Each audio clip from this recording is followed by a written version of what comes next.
do you really want to do this? Do you really want to do this? It's gonna take you years. Can you survive that learning curve? Can you survive that learning curve? You got a family? So if somebody is like, has the time to do this, it needs to be a hobby.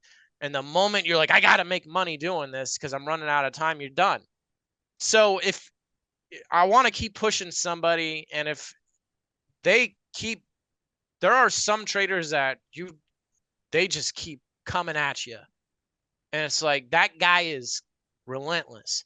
And that guy just might have what it takes, because this market, I don't know how it has been for you.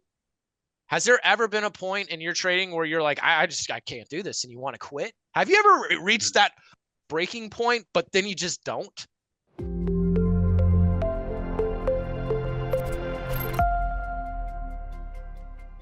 This episode of the Speculators podcast is sponsored by Jigsaw Trading. Jigsaw Trading is an industry leader when it comes to order flow tools, training, and equipping traders to make better trade decisions.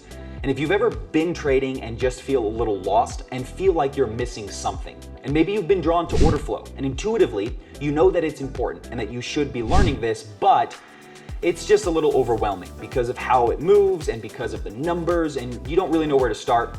I get it, but you need to check out Jigsaw Trading. On a personal level, my first exposure into order flow and the idea that this is important came directly from Peter Davies, the founder of Jigsaw Trading. And even through to today, most of what I do with order flow and my thoughts around it came directly from Jigsaw. We're gonna have more to say about Jigsaw later in the episode, and I'm gonna give you some direction on how you can access free order flow training starting as soon as today.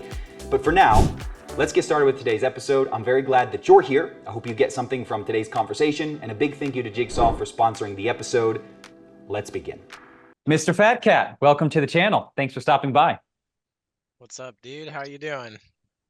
Good, good. It's good to have you on. It's good to see you. Kind of a rare midday, an afternoon delight of sorts, mid-trading day podcast. I was interested to see you scheduled it. So it's Wednesday, and we're right in the middle of a day here. Did you trade today? Yes, I have. I've traded the current range that we're in now. So, yeah, we've definitely taken some trades, and we're good today. We had a little bit of a red day yesterday, and we got out of it, and we're up some. So, just out of curiosity, I'm not exactly, we'll dive into some of the specifics of what you do here, but was any of the red day involving with what we did with the initial balance yesterday on the S&P? It was going to be near, it was more afternoon trades later in the day. Let me scroll here. It was definitely later in the day, not the initial balance on the open. Just bad management on my behalf. I reviewed it, and then I usually do like a hypnosis track, and I go to sleep and I listen to like me commentating my own trading and how I'm going to shift stuff. So it was later day. It was kind of later day range. Just kind of just freezing up, the case of the freezes, you know? Okay. Right on. Well, we'll revisit some of what you just said there in a minute, but if we could, before we get too off track here, just for myself and for everybody, could you just describe what exactly is your approach to the markets? So profile structure, volume profile, definitely price action, smaller time frame price action, like 30-second charts, and then when I'm getting in, it's like 3 seconds, and then I use dominant order flow to kind of feel what's happening to make my entries. And a lot of my setups are going to be more kind of, well, it's a lower VIX, so certain things I can't get away with, I could in higher VIX. So a lot of things are going to be more on the lines of like support resistance, but overly abused, overly tested areas. And there's several setups. It could be a prior value area of a range on a 30-second chart. It can be a little 8 tick area, and I only trade ES, by the way. It could be a little 8 tick area where it's being overly tested in a support resistance zone. And then I also use very high time frame composites spanning a couple of years, and I'll trade these low node valleys. However, the principle of getting into a lot of these setups is the same. I want to see overly abused testing before I really commit to it. So I guess that's everything in a nutshell. I mean, it gets more nuanced, but yeah. Okay, let me backtrack this a little bit with you. So you're using the volume profile Yes, sir. to come up, and you're using this to look at the market and analyze and to come up with, let's say, context.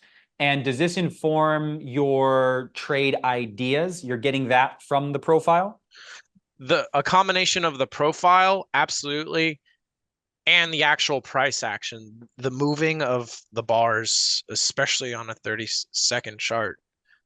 Okay, very good. And then you're Yes, mixing in a lot of this, mixing in a lot of the sweet science of trading and getting in line with the flow and the feel of how things are going. correct. With some of these very small time frames, are they just initiating kind of the entry, or would you build like an entire full stop trade idea just on these small time frame action? So for me, it's the reason of the small time frame is like my entries are very precise. I guess I'm a scalper. A lot of people would say I'm a scalper. I can get into holds, but a lot of my trades are going to be in seconds to a few minutes. If I can get into something and hold it for an hour or two, I will. Those are just a handful of times per month because I need things to just, because the ES is very abusive. It comes back and it rechecks entries a lot of the time. So I needed to really just test and like if I'm getting into a trade, like if I have a trade idea, I might be like, I could take this trade, but the market might want to stop run this area. Or I could get into this trade, but there's a reclaim and it might need to take this back. And once it does all those things, it might do this scenario and it's done all the things I think it could do, that's when it becomes more of a potential hold. But the smaller time frame, I'm very precise with my entries. So it's like, because everything's fractal, what you're seeing on the higher time frame is happening on the smaller time frame. And when it gets smaller time frame, the patterns are slightly cleaner. Where if you got a range spanning 100 ticks or something, it could get stuck on one side forever, or it gets stuck in the middle, or really abuse one edge of that 100 tick range. Whereas if I'm looking at a range on a 3-second or 30-second chart, it gets a little cleaner. And in my opinion, markets are fractal. So I can leverage that really small time frame thing for a precise entry to attempt to get something. Most of my trades, though, I'm taking off a lot and I'm trying to get almost instantaneous momentum, but it depends on the context. Yeah, very interesting. And then with these very small time frame holds for the majority of your trades, are you taking an insane amount of entries every day? How many trades are you normally taking per session? It can roughly 10 trades. It's sometimes like an extreme day would be like in the 20s. Somewhere's in that 10-ish, 13, 15-ish range, somewhere in there. Okay. There's a lot of waiting. Don't get me wrong. There's a lot of sitting Yeah. here and doing nothing for hours. Yeah, definitely. Okay, so that's actually not too crazy as far as entries go. 10 to 15. It's a lot. It would be more than what I would do, but for those smaller time frames, or for, let's say, a scalper, that's not too crazy. Okay, or not crazy at all, actually. So, kind of understanding a little bit better about how exactly you're trading. What would you say if we had to put it into a percentage of, I'm this much discretionary and going off of, let's say, that sweet art of trading or this much is very structured for me. What percentage would you say on a scale from like 1 to 100 is discretionary, and what percentage of that would you say is structured, rules-based things that you would never violate? I mean, I'm definitely not perfect, and I'll fuck up every now and then and violate something. It happens. I would say probably 80% structured. I really need Oh, certain things to happen, and then there's a feel to it. I mean, you've been doing this for a while. At some point, I mean, I don't know how it is for you. Do you can kind of feel what might happen? oh, Uh, 100%. yeah. So at some point, it's like I seen that. I mean, I've been watching ES for 7 years, so I can kind of feel it. But she's tricky. She'll do things you don't think she'll do. So I'm always accounting for that as well. Yeah, I think this exact same thing. There has to be some real safeguards in place, because sometimes you can have that feel and everything can seem right, but of course she can be a fickle mistress and just do what she wants. And we can't kid ourselves into thinking every single day we're just going to be able to just get in sync and get in flow and just execute, but some days we can. And I think having that ability to understand in the moment, in real time, that I'm reading this action very well, and I can give myself that extra rope to maybe be a little bit more aggressive than I would normally be, or to be this activity, and then having that pullback to understand this is being very difficult. I'm having a hard time reading this. I'm not quite in sync with what's Yeah. happening. Let me just fall back on some real rules. Let me have my structure that I know this is my method. Let me not violate anything. And let me just, look for real things to line up, or I'm just going to stay sidelined. I think that's an important skill to have. And unfortunately, it comes with time. And if you're ever struggling with consistency, you should never probably try to grant yourself that level of discretion to just flow with things. You should just err on the side of, trying to follow some type of a process, I would imagine. Absolutely. I mean, I feel sometimes the order flow can be real weird, where they're Mm, like pulling bids and offers all the time, and what's being advertised is not what's being traded. And then there can be days where I can't even like, I just know it. It's so hard to get even a tick, and if it's not mm. working right away, it's gonna blow me out. And there's just times where the order flow is a little goofy, a little messed up, and that's gonna Yeah. transfer into higher and higher time frame price actions. So therefore, price patterns are gonna be like a little more screwy. So that's when it's like, all right, we need to step back and really just watch it. Mm. Yeah, very good. Okay, so kind of getting clearer and clearer here on my side of what exactly you're doing. So, maybe a couple more clarifying questions. You are trading futures exclusively and the S&P Yes. exclusively? Yes, I do watch Nasdaq and Russell for because my setups work in those markets. I'll occasionally trade Nasdaq, very rarely, but for correlation stuff, like Yeah. my setups are kind of happening in these other markets, and if they can all set up at the same time, it really will help push my ES trade. And then Yeah. Nasdaq, since it's thinner and it moves, I mean, they kind of move, they're sisters in a way. Yep. But ES might get stuck in a 2 tick range, whereas NASDAQ can be moving in a 4 to 2 point range. And I'll be really watching NASDAQ to time ES, because Yeah. there's something called slipping. And if the market runs really quick through a few prices, it's probably going to keep doing that. And I want those areas to tighten up. And I can see it better on NASDAQ since it moves better. And then I can Mm. use that to time ES a little bit. So I Yeah. use correlations, but I only trade ES. I'm sorry. Go ahead. Yeah, no. I agree. This has been something not new for me, but I incorporated this in somewhere down the road of watching the NQ, and for me, Dow, not Russell, but looking at these two products, and really the NQ.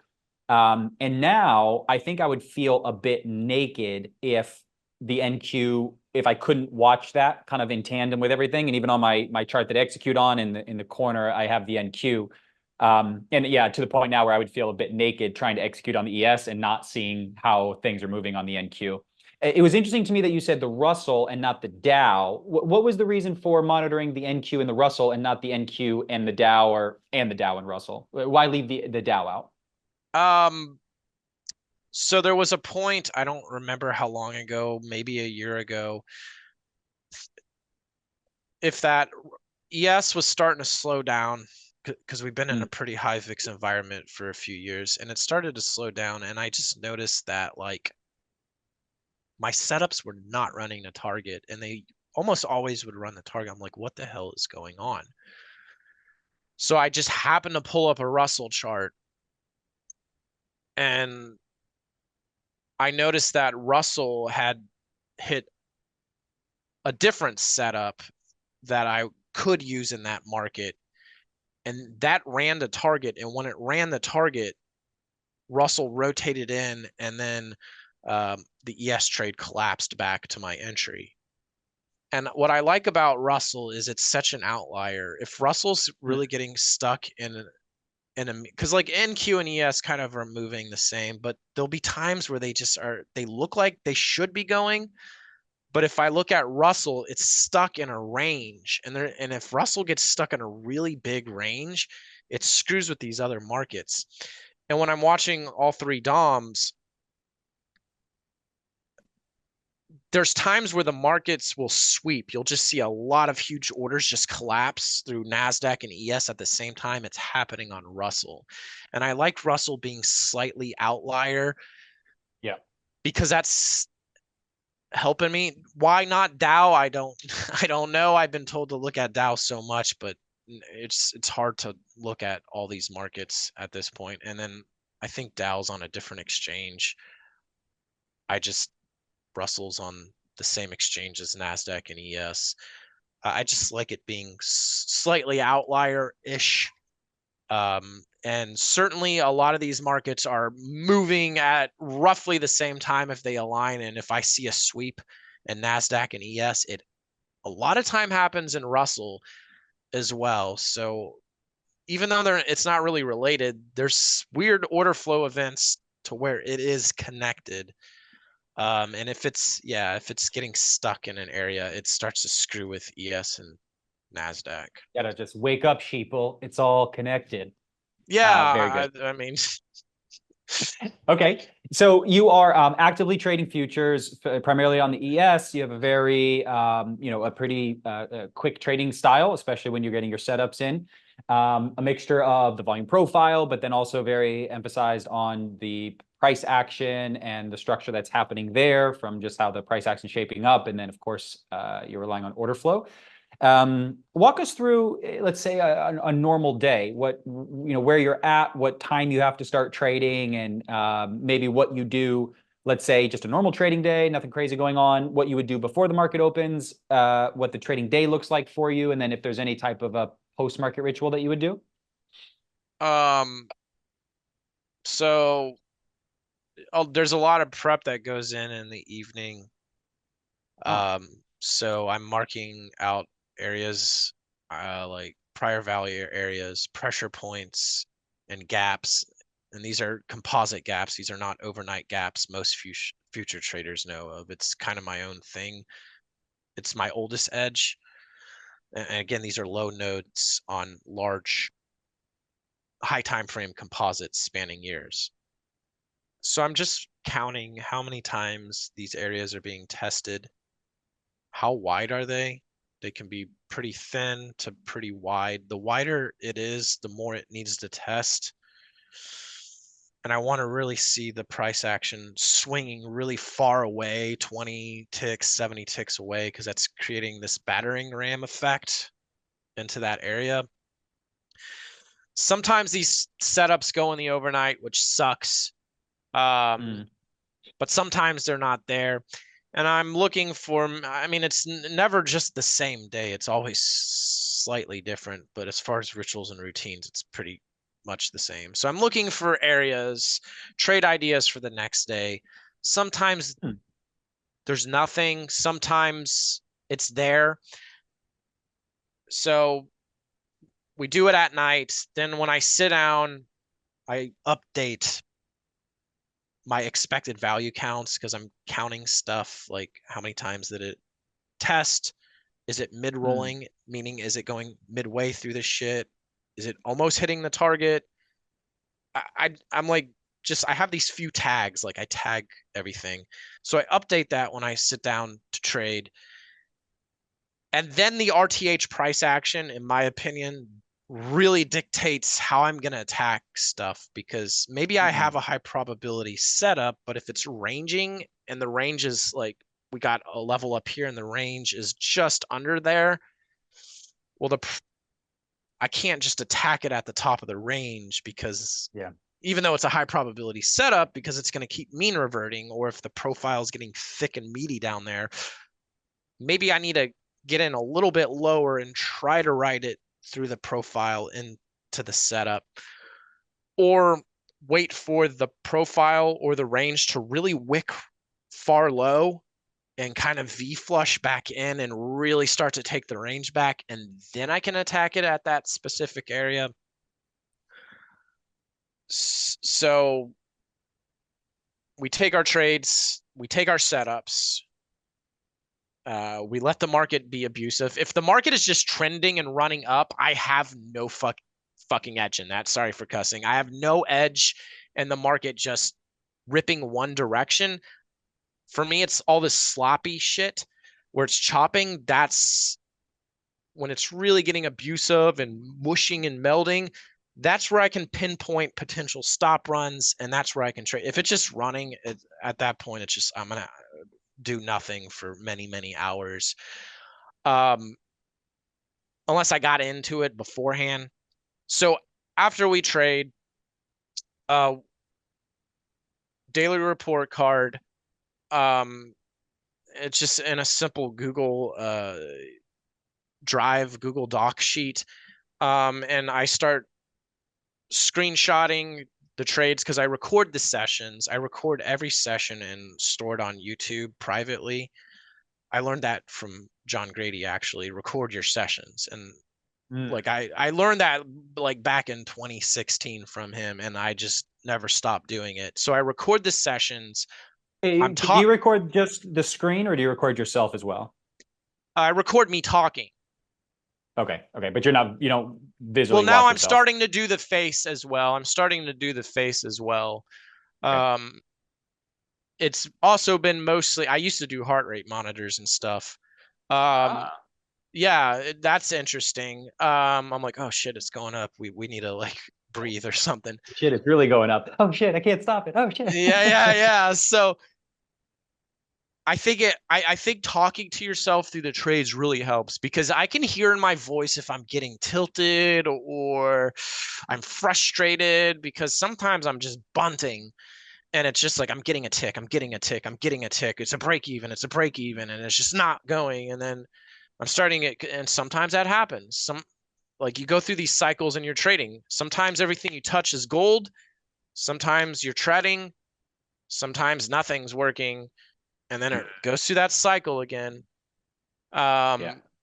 So we review it. I'm screenshotting and writing up stuff on each trade and descriptions. So every trade, screenshot the entries from the recorded screen. And it's interesting to review trades after the fact, because you're not in performance mindset. So you're just sitting there and it's like, oh, that was stupid. Why did I do that? I know better. Or, oh, that was a great trade, or that was a good trade, but I cut it way too early. Then what did I do good today?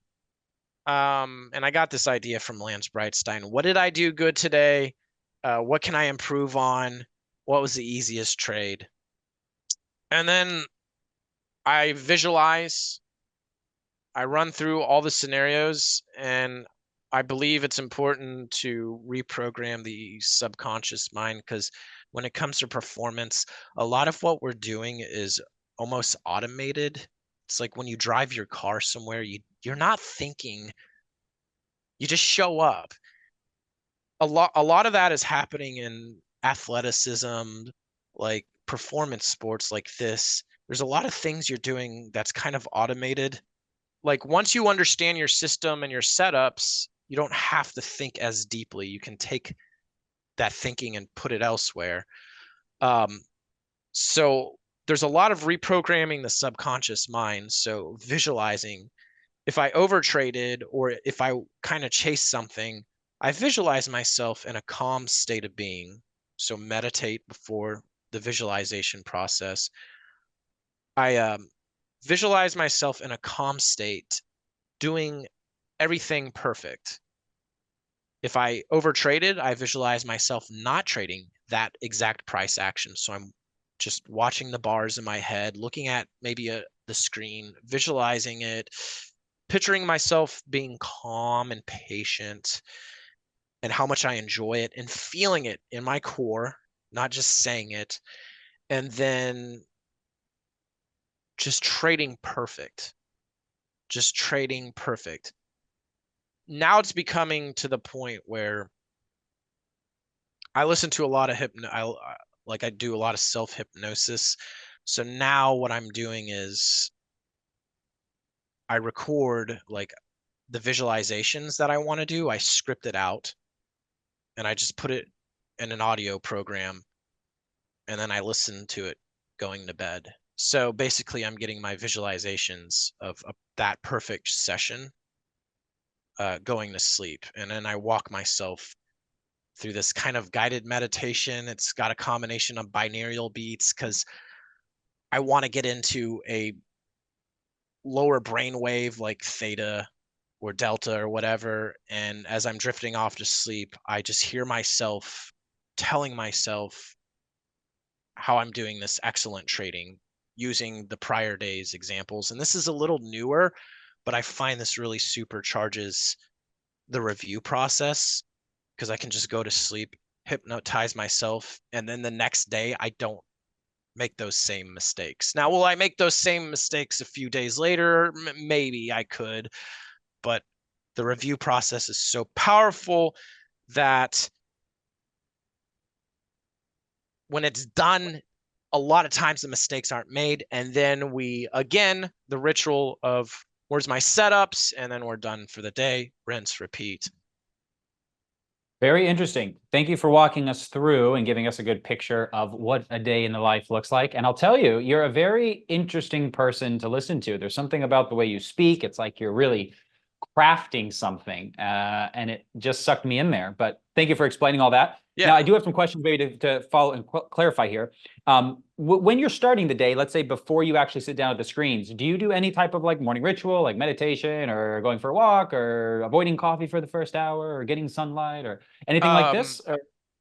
Yes, need sunlight because I mean, I have the windows open, but it's just something about being in the sun wakes me up.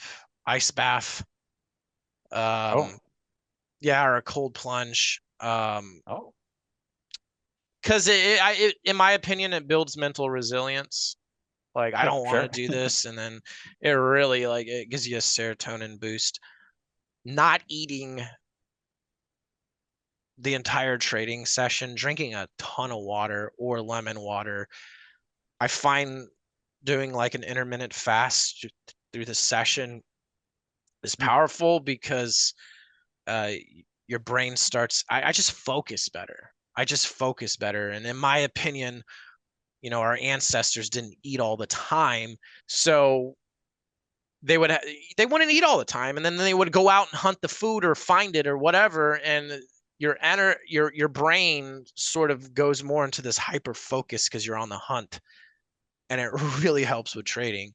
Because if I eat or do any kooky stuff like that, I just start to shut down mentally. Because I mean, sitting here for hours and not getting stupid, that takes time to build that endurance, and it's not easy because fatigue does kick in. So I would say sunlight, cold plunge, intermittent fast, a ton of water. That would be the kind of before and going into the session. Oh, big time. Okay, that is a proper morning ritual routine there. Let's take a quick break from today's episode because I need to ask you a very important question. Have you ever been trading, maybe up against the hard right edge of the screen, and you find yourself maybe coming off of a loss and thinking thoughts like, what is going on? I'm confused. I don't get it. You ever think those kind of thoughts? Of course you have, because you're not using today's video sponsor, Jigsaw Trading. Jigsaw Trading provides institutional grade tools, education, and insights to help traders make better decisions.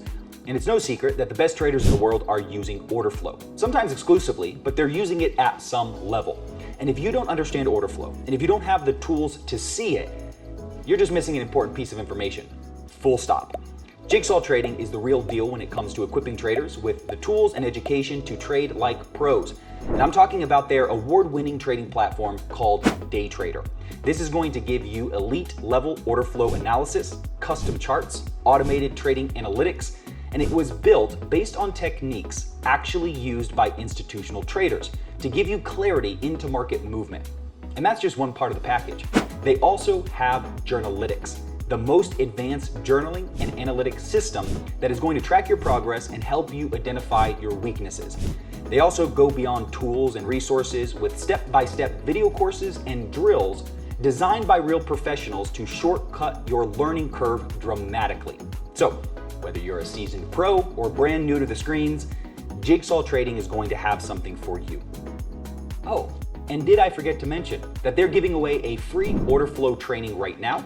All you're gonna have to do is click the link below, and it's gonna take you to a free order flow training where you can see what Jigsaw is all about for yourself. A big thank you to Jigsaw for sponsoring this episode. Make sure you check out their free video training. Now let's get back to the episode. And so then when you're trading through the session, I know it's kind of right in the middle of that afternoon lull right now. Is this normal for you where you'll trade the morning session once your ideas are played out, or once the opportunity is there, you'll purposefully take a break for, let's say, this afternoon, and then you're back on the screens closer to 2 o'clock? Is that a normal thing? I'm more of I don't really like to trade the open. I need the stuff to calm down and settle in. It gets a little too slippery. I like the more midish to later day trading because it's starting to chop more, and a lot of my edge is finding just letting it pan out. An RTH session trumps all sessions. What is that price action doing is going to really dictate how I attack something that can be a setup that's been there for weeks. And I wanted to kind of play out. Now, there's times where it blows out in the morning, but I don't trade a full session. I would say I trade max 4 hours a day.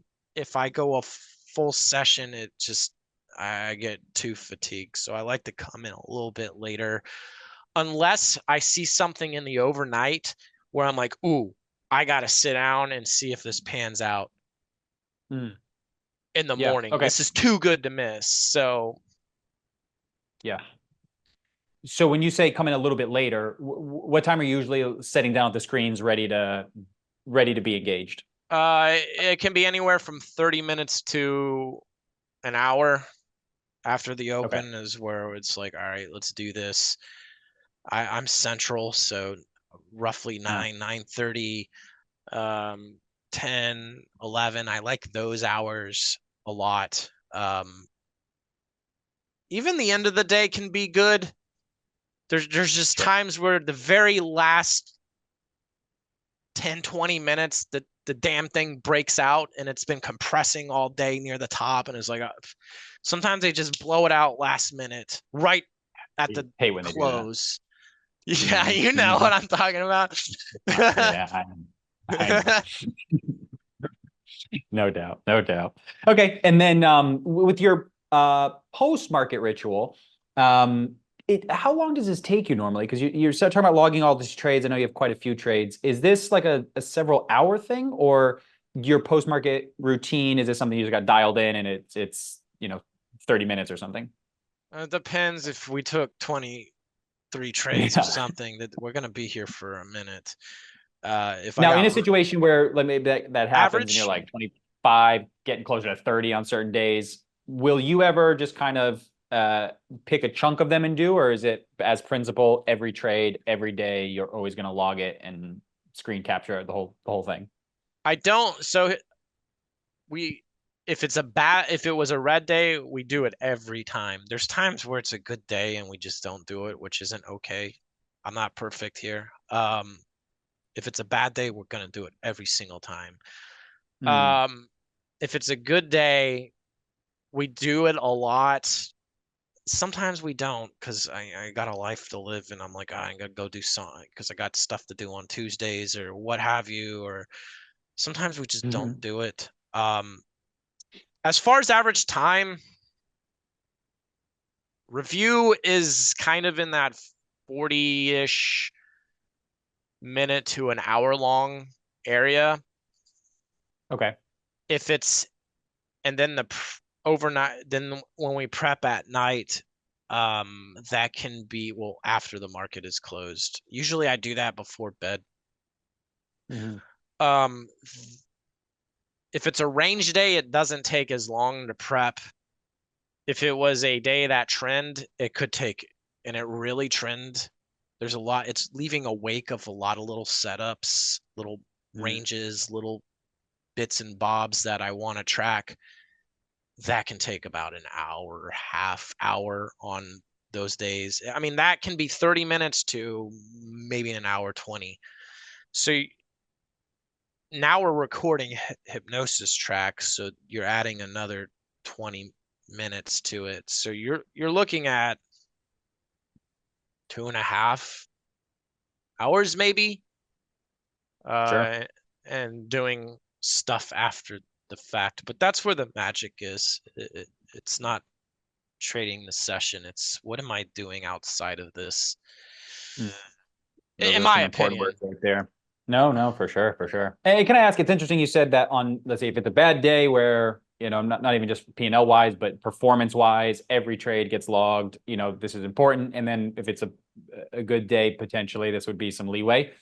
Is that, do you feel that that's natural to you on these days where you went off the rails? Like this is the day that you want to sit down and actually do this?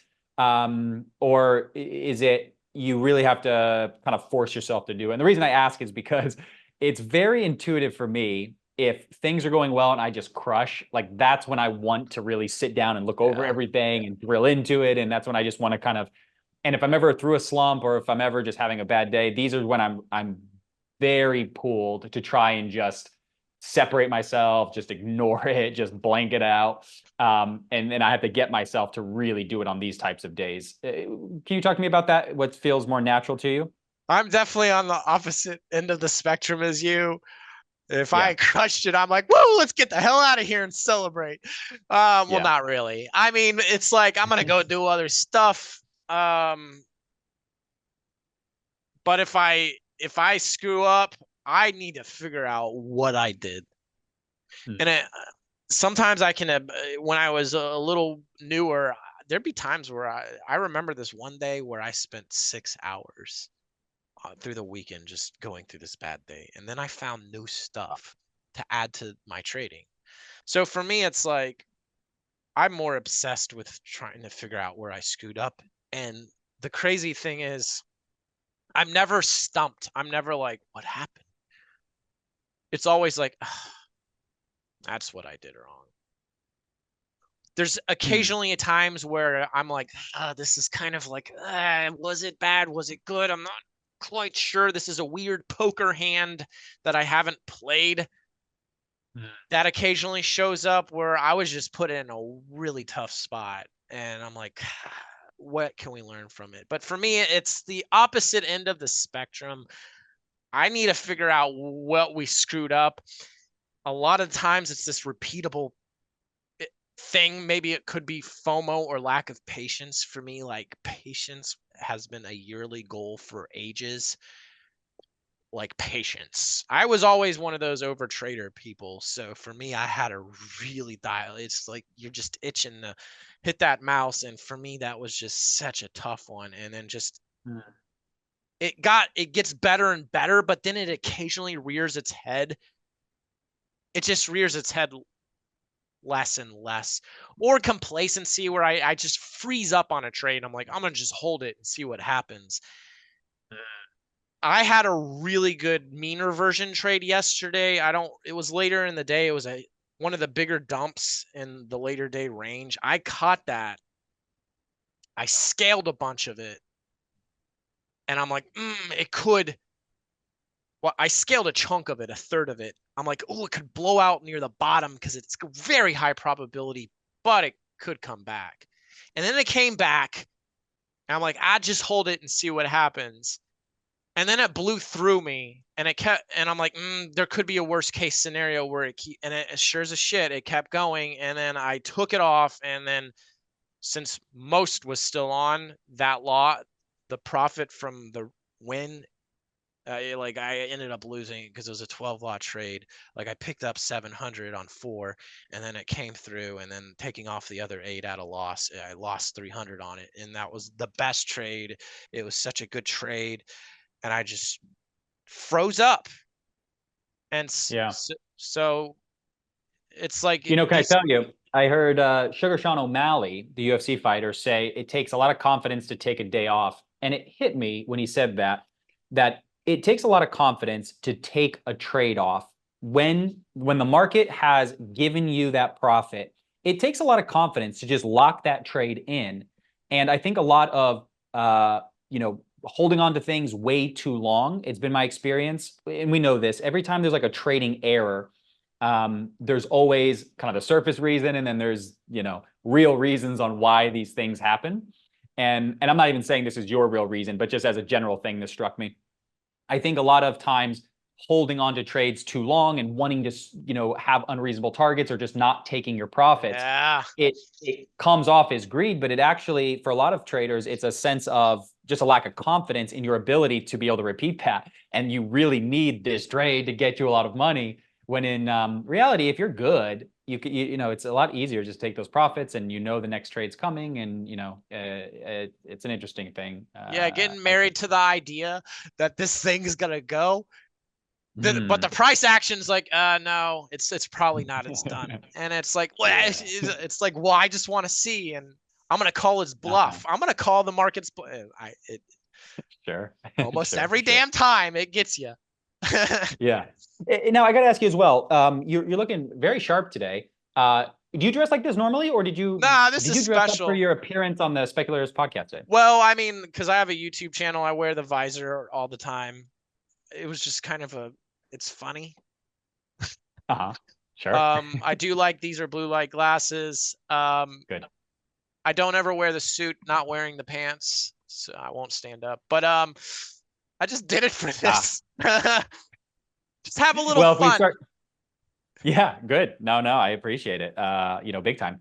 You've also quite often referenced the fact that we do this, we have to, we.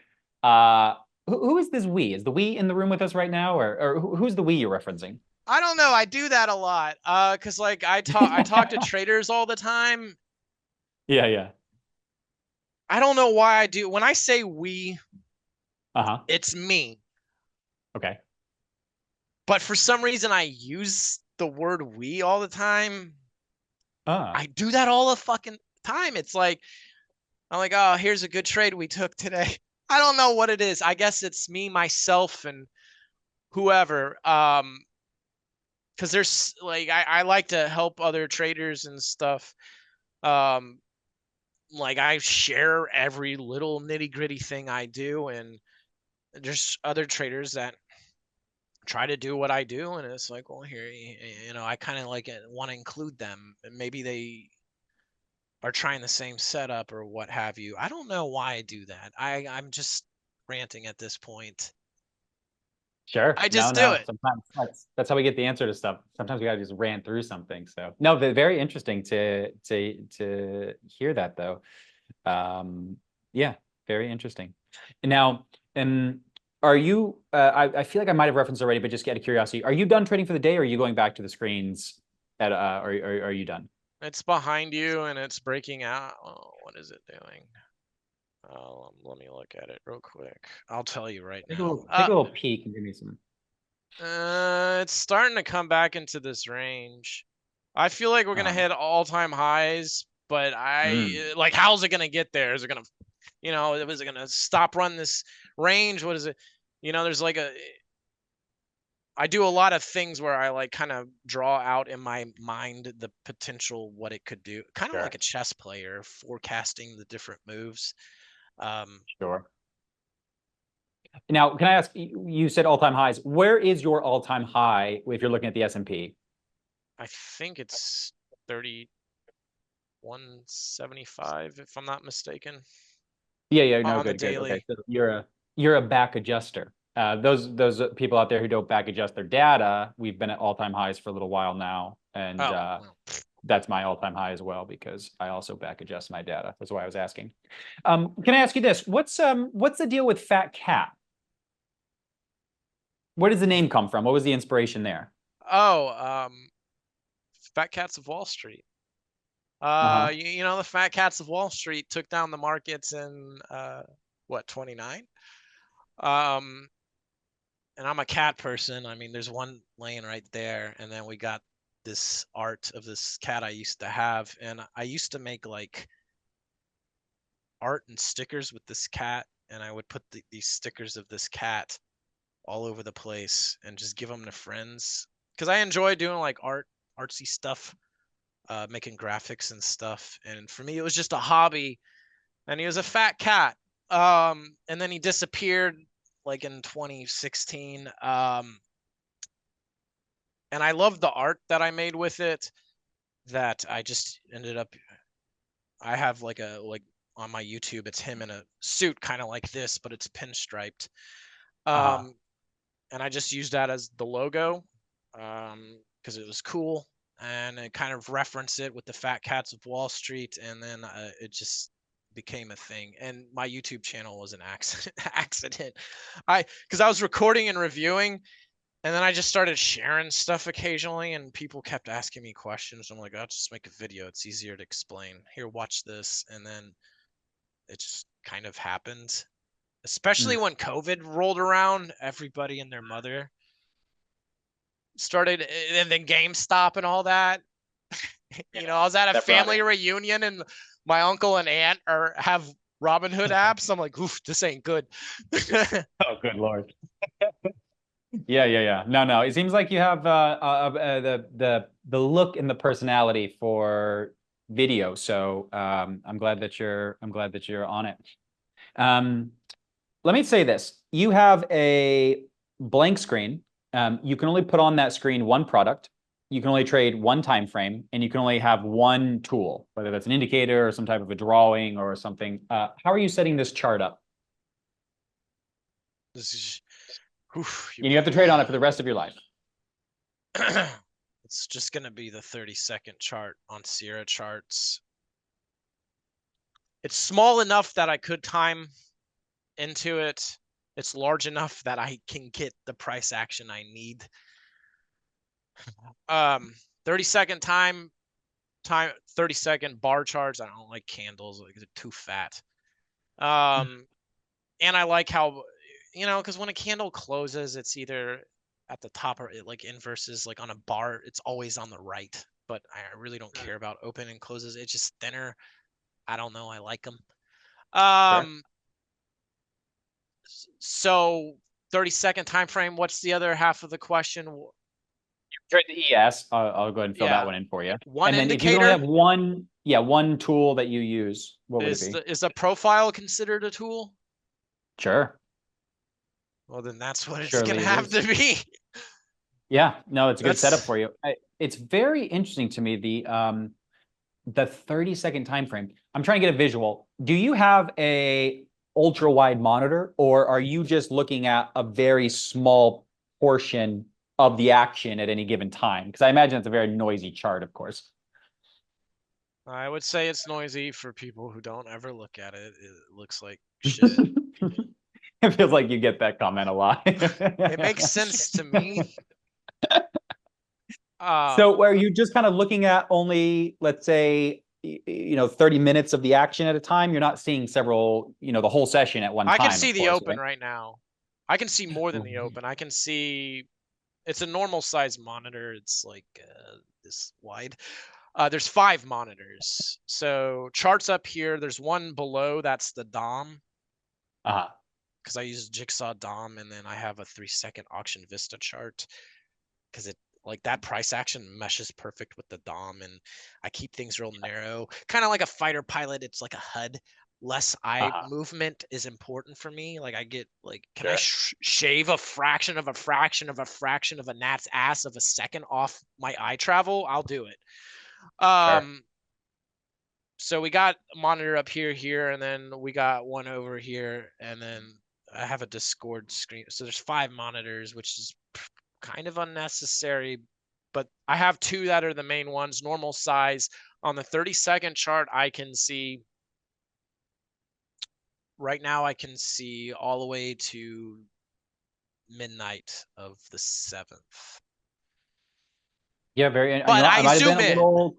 I might have been a little quick to judge the 30-minute chart. Maybe I'm one of the haters on the outside as well. The 30 seconds, sorry. No, it's all good. Okay, let me ask you this. Let's say that there is a, from your experience and from your interaction with traders and through socials and stuff, let's say there's a trader that is just brand spanking new to the markets, kind of fired up, wants to be a trader, but actually wants to put in the work and actually wants to do this. What would be your direction point if you can't work with them one-on-one, but you need to give them some direction of go down this road? Where would you point them, and what would you say was like, here's your first step? Well, I'm going to test the guy and be like, I don't think you really want to do this because this is a very fucked up job. Emotionally. What's so funny is I've often had the same exact thought of, telling somebody who wants to trade, just tell them, you don't want to do this. You can't do this. You should forget about this, as a filter to where if that negative comment makes them feel like they can't do that and offends them and then makes them second guess everything, good. You actually are not cut out for that. But because if somebody would have told me that when I first started, that would not have swayed me. I wanted to be on this path. And if you hear that and I can't do it, you can't do it.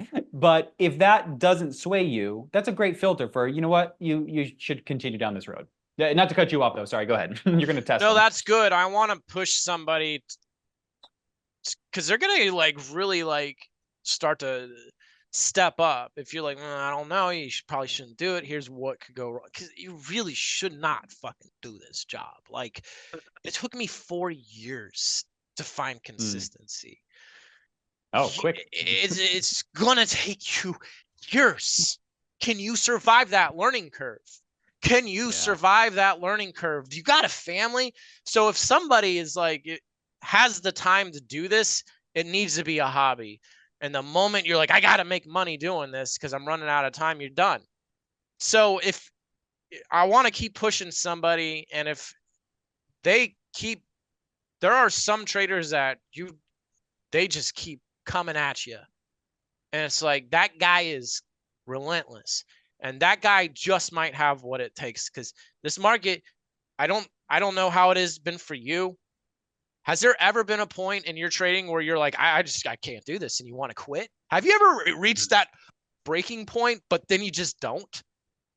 Yeah, no, it's a very interesting point where I've never really thought like I can't do this. I've always thought this is my path. I see the end. I get this. And then along the way, I don't struggle with this self-doubt with it, but there's been a few very specific times, and because of how specific they were, I remember these times of sitting back and just like having this reality check of, I actually don't know if I can do this. I don't know if I should stay down this road. But these are short-lived moments of defeat that, I'm sure is very normal to get hit with.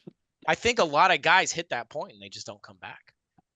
So how I feel like every trade, I don't know, at least retail traders, that's the only world I know.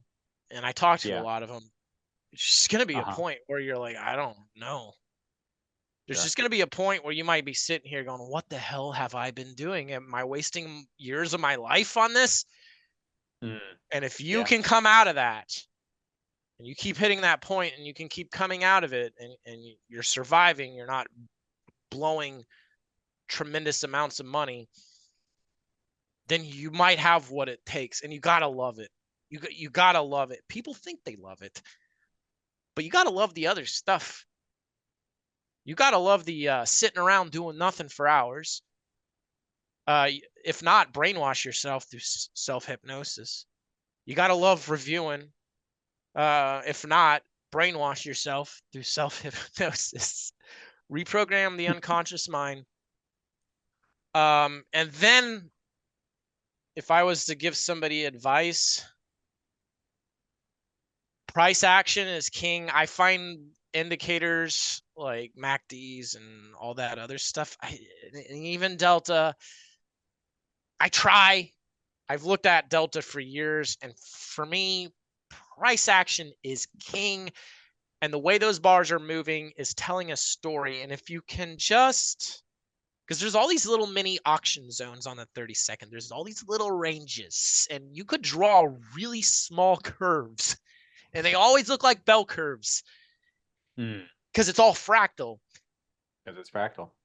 And if you can learn to read that price action like words in a book, or like the hieroglyphics in a pyramid, and just learn to build context and understand the auction market theory. I mean, you're an auction market theory guy. It's a religion. It's a religion. Understanding what that is, I think it can get way more nuanced and detailed, and every AMT trader has their own little spin. However, that price action that's making that curve is important. It's telling you a story. And the center of that curve, the center of those ranges is like gravity. A lot of the times it's going to attempt to pull it in. And the bigger that curve is, the more we're going to need to really escape the gravitational pull of that. So watch how it's moving on just the bars. Like you asked me, what's the one tool? It would be the 30-second chart. Those bars are telling a story, and it looks like words in a book. And just learn that ebb and flow, learn how these little ranges set up, learn when they sweep them, learn how they mid-roll, and just, it's tough because my videos are really long. I could spend hours and hours talking about it. So for me to just tell you something in 10 minutes, I don't think you can learn enough. So if I was to give some guy advice, it would go on for ages. Yeah. No. I mean, you said a lot of really great things there, whether maybe it felt that way or not. And I really jive with a lot of what you're saying. I think that what's interesting to me as well is I think that what makes trading very interesting and never gets boring and a great thing to pursue is when you are building that context and when you are interpreting what is going on, and to understand that there is order to all of this chaos that we are going on. And maybe there are times where it is strictly chaos, but inside of that chaos, there are these moments of order where the market shows its hand. And when you are sitting there, whether it is a 30-second bars at a time, or whether you have a different way to do this, and I would have a slightly way to do this, variations of the same thing. We're kind of brothers without being twins here. But having that ability to figure out not what exactly somebody else is doing and trying to force yourself to do that, but getting the right pieces and then figuring out how you can make sense of it. This is what's so interesting. And I mean, you and I both sitting down, trading the same exact product every single day, and it's never the same. This job will never get boring. This job is always fascinating. There's always this brain-breaking, focus and everything else that has to go into this. And it's just a thing of beauty, and it should be appreciated, and it is special, and it is a worthy thing to pursue. And you also referenced this, the idea that you have to love it. And it is true. I think a lot of people think they love trading because they have no idea what trading actually is. Because there is this thin line that separates trading from sitting down at an online casino. And online casinos are fun. It's incredibly fun to sit down here and do this. Of course you love doing it. But I think there's a lack of understanding what the actual job is and what trading entails as a whole. But no, those were some very good thoughts. And yeah, no, I'm glad I resonate with a lot of it. Just to quickly follow up on that, what's interesting Please, is please. there's a ton of like NBA players that don't love the game. They barely show up to practice. They love the money and the fame that comes with it. And they get into the NBA. However, they're not doing the other stuff. They don't really love it. They're not showing up the practices, or they're barely showing up, or they're just slacking at it because they don't love it. And they made it. They're there. And the same thing happens in trading. I think a lot of people love the idea of what this is because of the cloud of being a trader. I guess, or the potential money you can make. This is the hardest, easiest, buddy, you'll probably ever make. It's brutal. And at some point, it's not even about the money. It's just the setup, man. I just want to take good setups. Who gives a shit about the other end of it? It'll take care of itself. But athletes, they don't think about their paychecks. They think about the setup, the layup, hitting the ball out of the park, the techniques. You got the passion for that. Anyways. Yeah. You got to get good. The Elden Ring community taught me that. I'll tell you what, Fat Cat, it was really great to sit down and chat with you. I could keep this conversation going for hours. I know we're out of time. Let me give you maybe the last word. It was a pleasure having you on and meeting you. I hope we have you back on because I would love to even go deeper. And now that we've had some groundwork laid, be able to take things to a different level. But I'll give you maybe the final word to say goodbye, or if there's any somewhere you'd like to direct somebody, if they want to know more about you, or whatever you'd like to say with your last word, and then I'll say goodbye to you proper and after I stop the recording. But please. Do you really want to do this? Do you really want to do this? And if you want to find me at RealFatCat1 on Twitter or X, it'll always be Twitter in my heart, and YouTube at Fat Cats of Wall Street, I think it is. I don't even remember. Just Fat Cat Trading. You'll find me, and then I have a free Discord if you want to just come talk. I love talking with traders, and it's great. And I share everything. Like even on my YouTube, I don't really have, because it's such a skill-based job. Good luck taking the edge. That's it. And it was a pleasure talking to you. This is the first time him and I ever talked. He just jumped right into it, man. So no preparatory anything. So that was awesome. Yeah, I think most people don't realize that that's usually, I don't want to miss any of the interaction that I have with somebody. So I never talked to anybody before. I literally, the first words I say is right at the recording, basically, as long as I know the audio is good. So yeah, it's funny to give somebody a glimpse behind the curtain there. But once again, thank you for having you on. I'm going to say goodbye to formally everybody here, and then don't jump off because I'll say goodbye to you proper. But goodbye, everybody. We'll leave everybody else here. And once again, big thanks to you for coming on, Fat Cat. Have a great rest of the day.